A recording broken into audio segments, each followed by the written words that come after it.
STF বড়সড় অস্ত্রে ভাণ্ডারের হদিস পেল কাটোয়ায়। সূত্র মারফত জানা যাচ্ছে প্রচুর আগ্নেয়াস্ত্র উদ্ধার করা হয়েছে।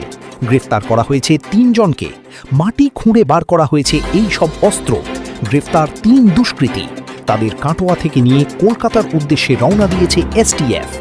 গতকাল রাতে এসটিএফের বিশাল টিম কাটোয়া গাঙ্গুলিডাঙ্গা এলাকায় তল্লাশি চালায়। সেখান থেকেই ৩ জনকে গ্রেফতার করে। এরপরেই তাদের জিজ্ঞাসাবাদ করে মাটির তলা করে উদ্ধার হয় অস্ত্র ভাণ্ডার।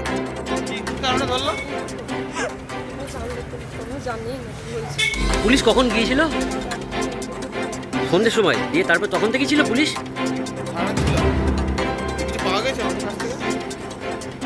এমনি যেটা অভিযোগ যে অস্ত্র পাওয়া গেছে, এটা কি ঠিক দিদি?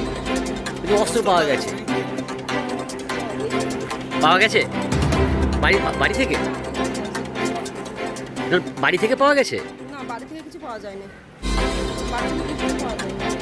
অস্ত্রগুলো পেলো কোথায়? ওরা রাত্রে সারা রাত রেখে দিয়েছিল, ওখানে টর্চার করে তারপর আমরা এখানে আসলাম। বড়বাবুকে বললে আমরা এখানে এনে এখান থেকে আমরা নিয়ে চলে গেলাম। কজনকে ধরেছে মোট? 3 জন।